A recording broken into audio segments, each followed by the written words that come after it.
और उत्तर प्रदेश में बकरीद को लेकर क्या रौनक है, ये बताने के लिए हमारे साथ हमारे 4 सहयोगी जुड़ आए हैं। मोहम्मद शबाब लखनऊ से हैं, फरीद शम्सी मुबारक मुरादाबाद से हैं, अमित गंजू कानपुर से और सर्वेश दुबे प्रयागराज से। सबसे पहले हम शबाब के पास ही चलेंगे। बहुत बहुत मुबारक हो बकरीद की शबाब। और किस तरह की रौनक वहां पर? बहुत शुक्रिया नीलू, और हमारे सभी दर्शकों को ईद की ढेरों शुभकामनाएं। और चूंकि कोविड का समय है लिहाजा ईद के लिए थोड़ी सी रौनक कम है। इस समय हम लोग ऐशबाग ईदगाह में हैं और ऐसा बहुत कम देखने को मिलता है। कोविड ने सारी चीज़ों को बहुत फीका किया है। इन जगहों पर पाँव रखने की जगह नहीं मिलती थी, लेकिन मैदान पूरी तरीके से खाली हैं।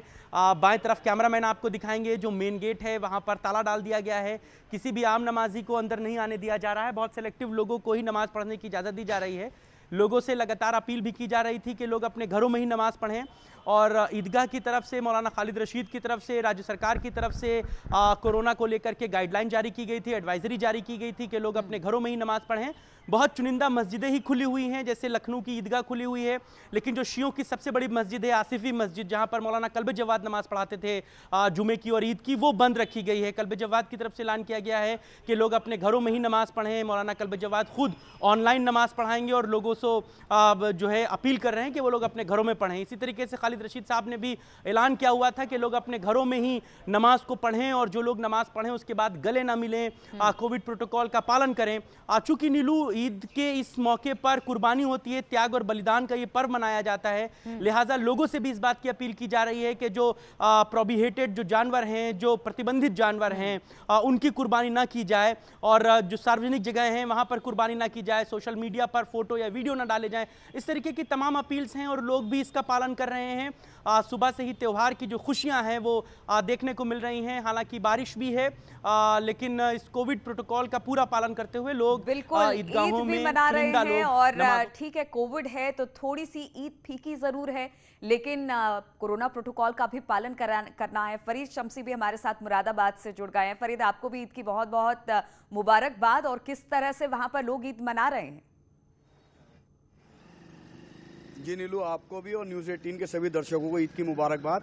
नीलू, इस वक्त मैं मुरादाबाद के ईदगाह के सामने खड़ा हूँ। इस ईदगाह में आज सबसे बड़ी बात ये रही, अहम बात, कि मुरादाबाद के डीएम एसएसपी ने जो मुस्लिम समुदाय से अपील की थी कि इस बार जो 50 लोगों की ईद की नमाज पढ़ने की इजाज़त दी गई है, उसको भी शहर इमाम ने नहीं माना और उन्होंने ईदगाह में आज नमाज अदा नहीं की। उन्होंने कहा कि अगर हम 50 लोगों को बुलाएंगे तो लोग बढ़ सकते हैं और कोरोना प्रोटोकॉल के जो नियम है वो टूट सकते हैं। तो इसको लेकर यहाँ पर आज ईदगाह नहीं खोली गई है। मेरे साथ एक मुस्लिम समुदाय के व्यक्ति हैं जो नमाज पढ़ने यहाँ आए थे।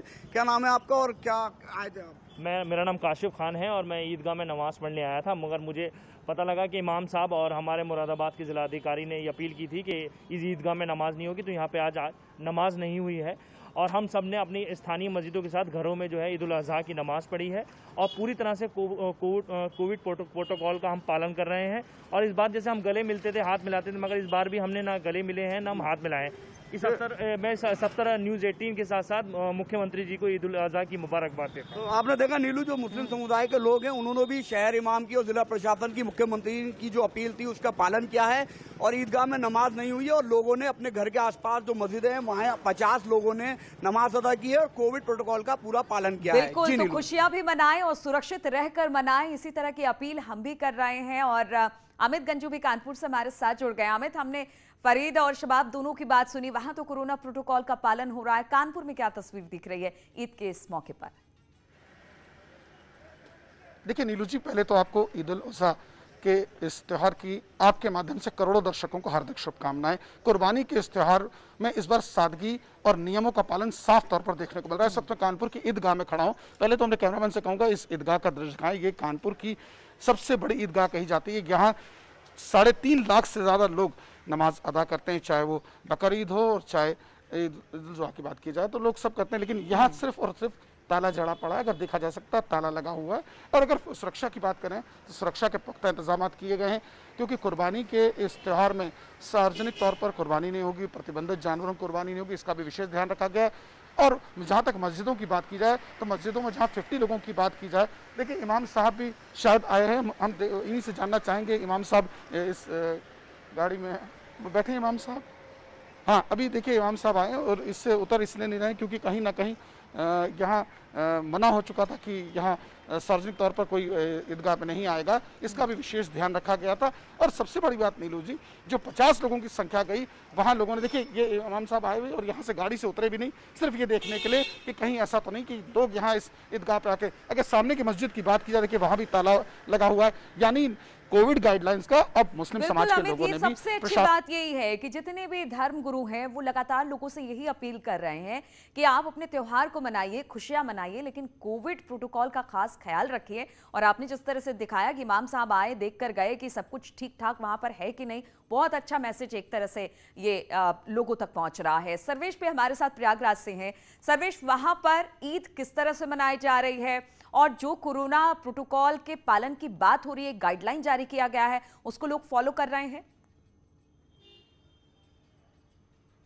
जी, निश्चित तौर पर संगम नगरी प्रयागराज में जो सभी त्यौहार हैं वो गंगा जमुनी तहजीब के लिए शहर जाना जाता है, सब लोग मिलजुल कर मनाते हैं। और चूंकि ये ईद उल अजहा यानी बकरीद का जो पर्व है वो कोविड के दौरान पड़ा है, तो राज्य सरकार ने एडवाइजरी जारी की थी और उसी के क्रम में यहाँ पर प्रशासन ने व्यापक सुरक्षा के इंतजाम किए हैं। तमाम लोगों को निर्देश दिया है कि जिस तरह गाइडलाइन है कि एक जगह पर 50 से ज़्यादा लोग इकट्ठे ना हों और ईदगाहों और तमाम मस्जिदों में जो नमाज अदा की जाए वो सोशल डिस्टेंसिंग से और सिर्फ 50 लोग ही हों और उनकी गैदरिंग हो, तमाम जो गाइडलाइन दी गई है उसका पालन कराया जा रहा है। इस वक्त हम मौजूद हैं चौक इलाके में जामा मस्जिद में। आप देख सकते हैं ये जामा मस्जिद है, यहाँ पर जो नमाज हुई है वो जो सीमित संख्या में लोग हैं, जो इंतजामिया कमेटी के लोग हैं, 10 से 15 लोगों ने यहाँ पर नमाज अदा की है। बाहर भी भारी संख्या में पुलिस तैनात है, डीएम और डीआईजी यहाँ पर मौजूद हैं और इसके साथ साथ तमाम जो मस्जिदें हैं वहाँ भी सुरक्षा बढ़ाई गई है। लोगों से कोविड गाइडलाइन का पालन कराया जा रहा है। क्योंकि ये कुर्बानी का त्यौहार है तो कुर्बानी के त्यौहार को लेकर भी राज्य सरकार ने विशेष गाइडलाइन दी है कि इसमें जो है जो प्रतिबंधित पशु हैं, गौवंश हैं, उनकी कुर्बानी न दी जाए। अगर ऐसा होता है तो उस पर सख्त कार्रवाई की जाएगी, तो उसका भी पालन कराया जा रहा है। और लगातार जो सख्त निर्देश दिए गए हैं उसका असर भी देखने को मिल रहा है। आप देख सकते हैं कि कहीं पर ज़्यादा भीड़ भाड़ नहीं है। आम दिनों में यहाँ पर हजारों की भीड़ होती थी, सड़कों तक लोग नमाज अदा करते थे, लेकिन इस बार जो अपील की गई थी उसके चलते लोग सोशल डिस्टेंसिंग से अपने घरों में नमाज अदा कर रहे हैं और अपना त्यौहार मना रहे हैं। तो कुल मिलाकर ये कह सकते हैं कि जो कोविड गाइडलाइन है, जो प्रोटोकॉल है, बिल्कुल कोविड गाइडलाइन के पालन के साथ ईद का ये त्यौहार मनाया जा रहा है और कहीं ना कहीं मैसेज देने की कोशिश है कि ठीक है, खुशियां कम नहीं होगी, लेकिन चूंकि कोरोना भी है इसलिए उसका पालन करना भी बहुत जरूरी है। एक बार फिर से आप सभी को ईद की ढेरों मुबारकबाद और बहुत बहुत शुक्रिया हमारे साथ जुड़ने के लिए। और रुकेंगे छोटे से ब्रेक